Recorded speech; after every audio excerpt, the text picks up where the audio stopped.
Hello friends, good afternoon. मैं हूं मनीषा और मैं स्वागत करती हूं आपका अपने channel money tree with Manisha पे। आज निफ्टी में जो सेल आउट था ना, मतलब अगर कोई पर्सन न्यू है और उसको अपना पोर्टफोलियो रेड देखने की आदत नहीं है, पॉसिबली उन लोगों का आज बुरा हाल हो रखा होगा। मेरे पास जो मैसेजेस भी आ रहे थे ना वो सुबह से, कि वो ये बोल रहे थे कि इतना लॉस, सिंगल डे में, एक दिन में इतना बड़ा लॉस। तो सबसे पहले तो मैं आप लोगों को ये बता दूं कि देखो मैं बार बार आप लोगों को कहती रहती हूँ कि लॉस तब तक आपका लॉस नहीं है जब तक कि आप उसे बुक ना कर लो। बुक किया हुआ लॉस केवल आपके अकाउंट्स में आता है।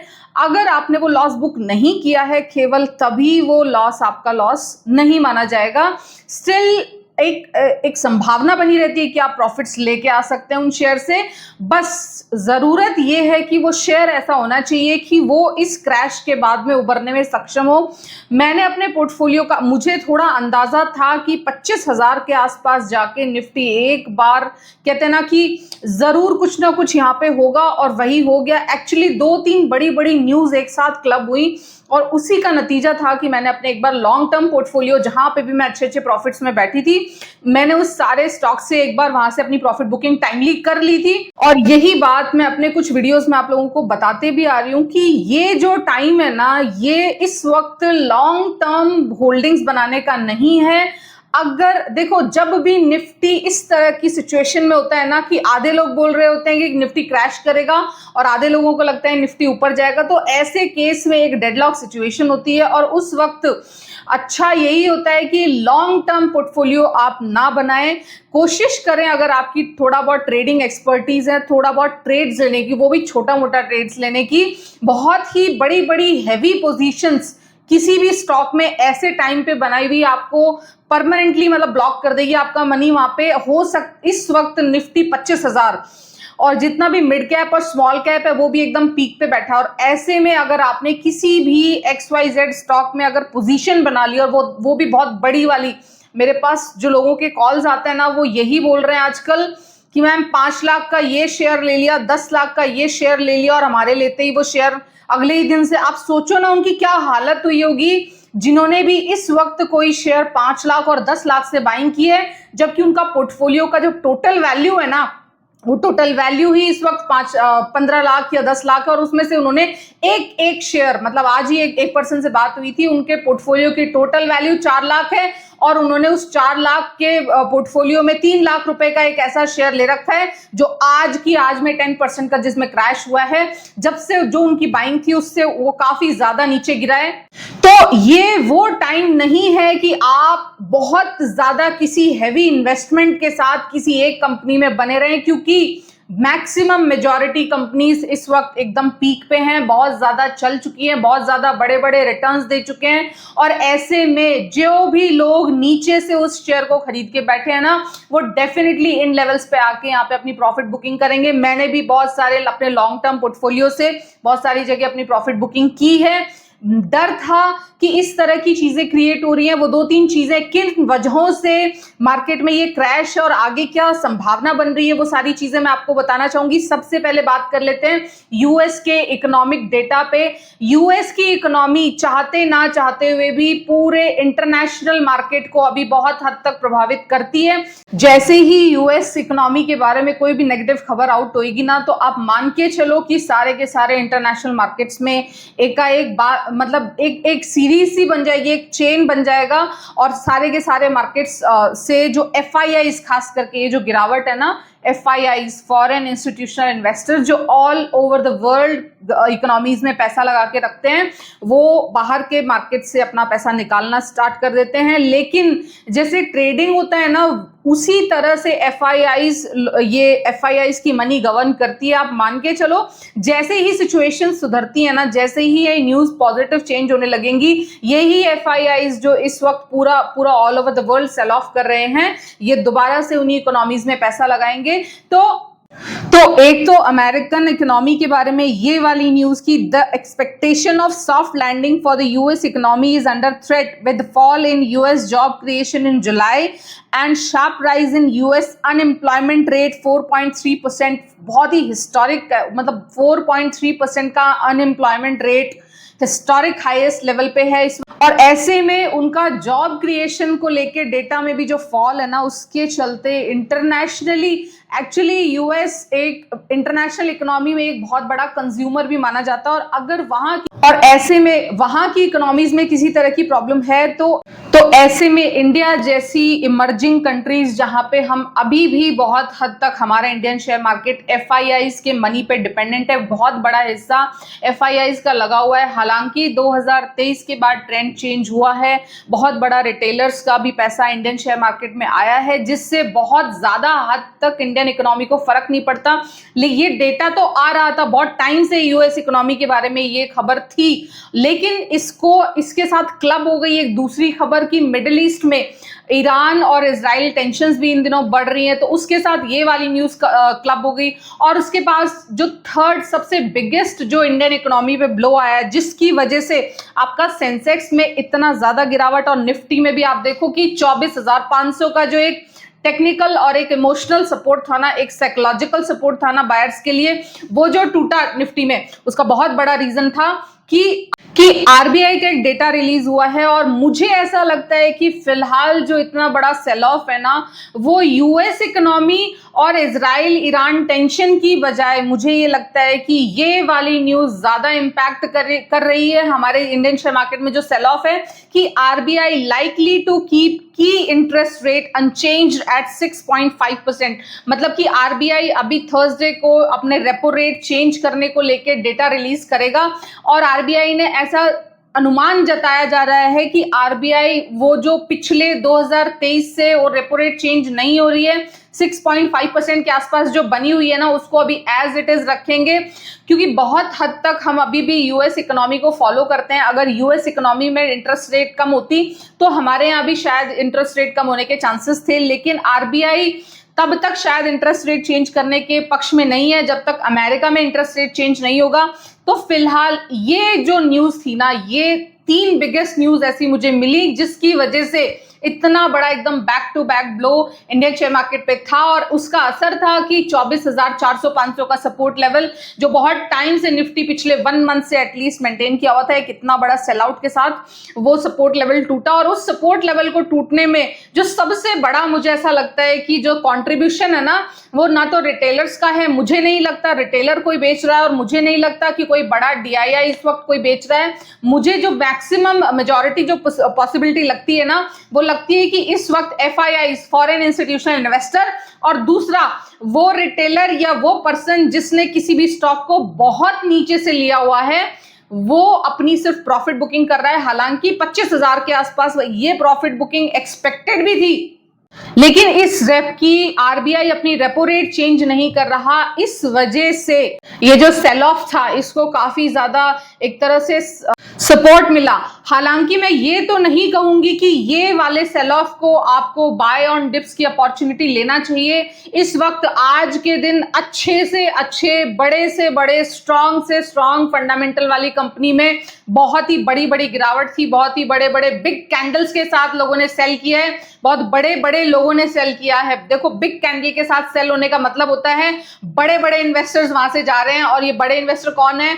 जो नीचे से उन शेयर्स को लेके बैठे हैं और वो अभी ऊपरी लेवल्स पे प्रॉफिट बुकिंग कर रहे हैं। हालांकि मेरा जो लॉन्ग टर्म पोर्टफोलियो था, मेजॉरिटी मैं वहां से अपना प्रॉफिट बुक कर चुकी हूं टाइमली, और इसी सब की एक्सपेक्टेशन के चलते मैं काफी टाइम से, पिछले 1-1.5 महीने से सिर्फ और सिर्फ ट्रेडिंग का रास्ता अपना रही हूं। क्योंकि जब भी मार्केट इतने अपर हाईएस्ट लेवल पे होता है ना, तो ऐसे टाइम पे स्टॉक्स में लॉन्ग टर्म पोजीशंस होल्ड करना काफी रिस्की हो जाता है, क्योंकि पॉसिबल होता है कि लोग जो नीचे से पोजीशंस बना के बैठे हैं वो प्रॉफिट बुकिंग करेंगे, और ऐसे में आपकी लॉन्ग टर्म होल्डिंग जो आपको प्रॉफिट दिखाई दे रखे हैं, उन प्रॉफिट्स को सेव करना बहुत जरूरी होता है। अगर आपने उन प्रॉफिट्स को सेव नहीं किया तो पॉसिबली जो प्रॉफिट्स आपको सामने दिखाई दे रहे हैं वो आपको दिखाई नहीं देंगे, वो लॉसेस में चेंज हो जाएंगे या वो फिनिश हो जाएंगे। और आज मेजॉरिटी लोगों के साथ ये हुआ भी होगा।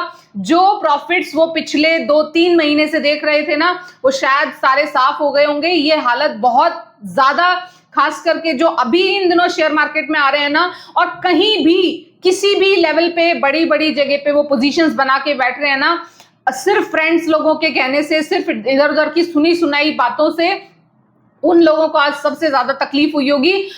कोई बड़ी बात नहीं है कि किसी का पोर्टफोलियो आज की डेट में 20% के लॉस पे भी होना तो कोई बहुत बड़ी बात नहीं है, क्योंकि इस वक्त सारे के मतलब जो निफ्टी के दिग्गज है ना, वो तक जो भी निफ्टी टॉप 50 स्टॉक्स है ना, उन तक स्टॉक्स में इस वक्त आज 10% की गिरावट है। आज बात करूं निफ्टी के 25,000 के लेवल से, तो ऐसे में छोटे मिड कैप और स्मॉल कैप जो ऑलरेडी बहुत हाई वैल्यूएशंस पे बैठे हैं, उनकी तो क्या ही औकात होगी। तो और जो भी इस वक्त ये सोचेगा कि ये बहुत अच्छे स्टॉक्स में बाय ऑन डिप्स की अपॉर्चुनिटी हो सकती है, तो मैं उसके लिए स्पेशली बता दूं कि हर गिरावट बाय ऑन डिप्स की अपॉर्चुनिटी नहीं होती है। कुछ गिरावट केवल वेट एंड वॉच के लिए भी होती है। अगर आप लॉन्ग टर्म इन्वेस्टमेंट प्लान कर रहे हैं, ट्रेडिंग नहीं जानते हैं, बड़ा अमाउंट शेयर मार्केट में लगाना चाहते हैं ना, बिना एक्सपर्ट एडवाइस के आपको नहीं लगाना है। आपके नॉलेज में जिसको भी आप पर्सन को जानते हो, आप उससे कांटेक्ट करके केवल इस टाइम आपका जो भी फाइनेंशियल एडवाइजर हो उससे सलाह लेके केवल तभी आप इस वक्त शेयर मार्केट में पैसा लगाएं।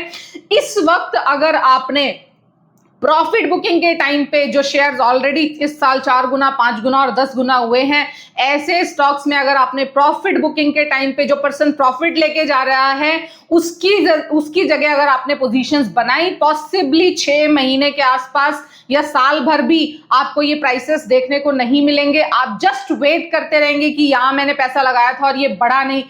तो सबसे पहली बात तो ये कि अगर आप इन्वेस्टमेंट प्लान कर रहे हैं तो 24,000 का सपोर्ट निफ्टी मेंटेन करना बहुत जरूरी है। 24,500 के बाद जो नेक्स्ट लेवल बनता है ना, टेक्निकल कह लो साइकोलॉजिकल कह लो, वो 24,000 का लेवल बनता है। और 24,000 का लेवल मुझे ऐसा लगता है शायद मेंटेन कर जाएगा, बट नेक्स्ट 15 डेज या फिर 1 मंथ के लिए मुझे ऐसा लगता है कि निफ्टी केवल कंसोलिडेट करेगा। पूरे जो बुल्स है ना, वो कोशिश करेंगे निफ्टी को 24,000 पे मेंटेन रखने की। और बेयर्स इस वक्त बेयर्स के पास 3 बिग न्यूज है कि यूएस का डेटा, और सेकंड इजराइल टेंशन, और थर्ड जो थर्सडे को आरबीआई का रेपो रेट की अनचेंज रही है। और रेपो रेट अनचेंज रहने का जो सबसे बिगेस्ट कहते हैं ना कि सबसे ज्यादा बैड इंपैक्ट पड़ा है, वो पड़ा है बैंकिंग स्टॉक्स पे, फाइनेंस स्टॉक्स पे, रियल्टी स्टॉक्स पे। इस वक्त जो बजट में ये न्यूज थी कि कैपिटल गेन टैक्स बढ़ा दिया गया है, और खास करके जो प्रॉपर्टी आप लोग लेते हो उसको सेल करने पे कैपिटल गेन टैक्स काफी बढ़ा है, तो उसका असर कहीं ना कहीं रियल्टी स्टॉक पे देखा जाएगा। आप अगर रियल्टी स्टॉक इस वक्त एकदम हाईएस्ट पीक वैल्यूएशंस है सारे रियल्टी स्टॉक के, और इस वक्त ये जो न्यूज है कि कैपिटल गेन टैक्स बढ़ा दिया है, तो कहीं ना कहीं ये चीज आप मान के चलो कि new property buying for investment उस सेंटिमेंट को हर्ट करेगा। केवल वो लोग जिनको की फ्लैट या प्रॉपर्टी रहने के लिए खरीदना था वो तो जरूर खरीदेंगे, लेकिन बहुत अभी भी इंडिया में आधी जनता ऐसी है जो फ्लैट या प्रॉपर्टी केवल और केवल इन्वेस्टमेंट पर्पस के लिए लेती है, तो उन लोगों के सेंटिमेंट इस कैपिटल गेन टैक्स से हर्ट हो सकते हैं। और ऐसे में रियल्टी स्टॉक काफी ज्यादा चर्चा का विषय रहेंगे, और काफी ज्यादा कहते हैं ना कि ऐसे स्टॉक्स रहेंगे जो बहुत ही ज्यादा रिस्की हैं, अनटिल अनलेस आप उनको बहुत अच्छे से ट्रेड करना या उनके फंडामेंटल्स के साथ आप कहते हैं ना कि कन्विंस नहीं है। ऐसे केस में इस वक्त 10-15 जितने भी रियल्टी स्टॉक हैं पीक एकदम हाईएस्ट वैल्यूएशन पे बैठे हैं। अगर बिना फंडामेंटल जाने उल्टे सीधे प्राइसेस पे आपने लॉन्ग टर्म पोजीशंस या बिग पोजीशंस लेने की कोशिश करी, आप फंस जाओगे। मेटल स्टॉक्स बहुत चल चुके हैं, और ऐसे में मेटल स्टॉक्स में जाके पोजीशंस बनाओगे। बहुत बुरी तरह से आज मेटल इंडेक्स गिरा है। देखो मैंने अपना सारा का सारा मेटल स्टॉक बहुत दिन पहले ही एग्जिट कर लिया था, जिस वक्त सारे के सारे मेटल स्टॉक ने पीक बनाया था, और जो भी मेरे कांटेक्ट में थे मैंने उन लोगों को भी बता दिया था, और जो भी मेरी वीडियोस अच्छे से सुनते हैं मैंने उनको भी हिंट कर दिया होगा कि this is the best time कि आप अपने मेटल स्टॉक से एग्जिट ले लें, प्रॉफिट बुकिंग कर लें। आगे आने वाला टाइम मेटल स्टॉक्स के लिए नहीं है। और आप देख रहे हो कि जहां निफ्टी और सेंसेक्स 3% टूटे हैं ना आज की डेट में, वहीं मेटल और रियल्टी इंडाइसेस जो है ना वो 5% तक गिरे हैं। बहुत ही बड़ा थ्रू आउट सेल आउट है पूरे के पूरे रियल्टी सेक्टर और पूरे के पूरे मेटल स्टॉक्स में, ठीक है। तो ऐसे में अनटिल अनलेस कोई स्ट्रांग रीजन नहीं है किसी स्टॉक के साथ बने रहने का या फ्रेश एंट्री करने का, बहुत सोच समझ के एंट्री करनी है। और बिग पोजीशंस, एक सबसे बड़ी बात बता देती हूं, किसी भी स्टॉक में बिग पोजीशंस नहीं लेनी है, किसी भी स्टॉक में ह्यूज अमाउंट नहीं लगाना है। इस वक्त किसी भी स्टॉक में लगाया हुआ ह्यूज अमाउंट आपको लाइफ टाइम लर्निंग दे देगा। स्टॉक मार्केट में पैसा बनाना इतना भी इजी नहीं है जितना इजी रिटेलर्स को लगने लगा है। मैं लोगों के पोर्टफोलियो देखती हूँ ना, 20-20, 40-40, 50-50 स्टॉक्स वो सिर्फ और सिर्फ अपने फ्रेंड्स की रिकमेंडेशंस पे खरीद लेते हैं। अपनी पूरी की पूरी जिंदगी की मेहनत की कमाई को 5 लाख 10 लाख रुपए को वो केवल और केवल अपने फ्रेंड सर्किल के कहने से वो लोग खरीद लेते हैं, और खरीद के आज उनकी बुरी हालत हो रखी होगी। रीजन वही है कि स्टॉक मार्केट में किस प्राइस पे किस कंपनी में एंट्री करनी है और कब तक बने रहना है, इस सब के लिए एक बहुत अच्छा एक्सपीरियंस पर्सन चाहिए आपको। अगर आपके पास कोई एक्सपीरियंस पर्सन नहीं है तो आपके नजर में जो भी कंपिटेंट आपको लगता है कि कोई फाइनेंशियल एडवाइजर है ना, आप जाके किसी प्रोफेशनल की सलाह लो। इस वाला ये वाला जो निफ्टी का सेल आउट है ना, ये उन सब लोगों की आंखें खोल देगा जो लॉन्ग टर्म के नाम पे या बहुत सारे अजीब अजीब से रीजंस होते हैं लोगों के शेयर्स को खरीदने को लेके, आपके उन सारे के सारे रीजंस पे पानी फेर देगा जो ये वाला सेल आउट है ना। इसीलिए कहा जाता है कि बिना मेंटोर के शेयर मार्केट में कमाई करना ऑलमोस्ट असंभव है। अगर आपने शेयर मार्केट में 1 महीना 2 महीना 6 महीना 1 साल 2 साल और 3 साल ये टाइम बिताया है ना, स्टिल आई वुड से कि आप बहुत ही ज्यादा नए हो। बहुत ही बेबी स्टेप के साथ आपको इन्वेस्टमेंट करना चाहिए और किसी ना किसी की गाइडेंस के साथ आपको इन्वेस्टमेंट करना चाहिए। जिस तरह से रिटेलर का पैसा शेयर मार्केट में आ रहा है ना, आप मान के चलो मार्केट के भविष्य बहुत उज्जवल है, लेकिन किन कंपनीज में लगाना है, बहुत ही सिलेक्टेड सेक्टर्स की बहुत ही सिलेक्टेड कंपनीज ऐसी बची हैं जिनमें अगर आप पैसा लगाओगे तो आपका पैसा सुरक्षित है। नहीं तो वो दिन दूर नहीं है कि जल्दी ही आपको आपका पोर्टफोलियो 30, 40 और 50% तक का भी करेक्शन दिखा देना तो कोई बड़ी बात ना नहीं समझना। खास करके वो लोग जिनको शेयर मार्केट में 2 महीने 4 महीने और 6 महीने भी हुए हैं और वो टॉप पे जा जाके जितने भी स्टॉक्स है ना जो 4-5 गुना इस साल हो चुके हैं, उन स्टॉक्स में जाके वो टॉप पे जा जाके एंट्री बना रहे हैं। ऐसे लोगों को बहुत ही जल्दी मुसीबतें घेर लेंगी, क्योंकि आप देखो mid cap, small cap, large cap, सारे के सारे सेक्टर्स की बात करूं ना, सारे के सारे सेक्टर्स में प्रॉफिट बुकिंग है, एक तरफा प्रॉफिट बुकिंग है। जो पर्सन भी नीचे पे एंट्री बना के बैठा है ना, वो सब इस वक्त सेल कर रहा है और ऐसे में बहुत ही मुश्किल हो जाएगा अगर आपने ऊपर पे कहीं भी एंट्री बनाई। और ऐसे में जब पूरे के पूरे इंटरनेशनल मार्केट का ही बुरा हाल हुआ पड़ा है ना, तो इंडियन इकोनॉमी उससे अछूती नहीं रह सकती। हाँ, अगला 10 से 15 दिन कंसोलिडेशन का जरूर रहेगा। निफ्टी कहीं ना कहीं 24,000 के आसपास आपको कंसोलिडेट करता हुआ दिखेगा, क्योंकि बायर्स भी इस वक्त काफी स्ट्रांग हैंड पे हैं। अगर कोई अच्छा स्टॉक है जिसमें की सेल आउट है किसी भी XYZ रीजन की वजह से और वहां पे कोई पॉसिबिलिटी बन रही है, तो डेफिनेटली वहां पे सेलर्स को मात देने के लिए बुल जरूर आएंगे।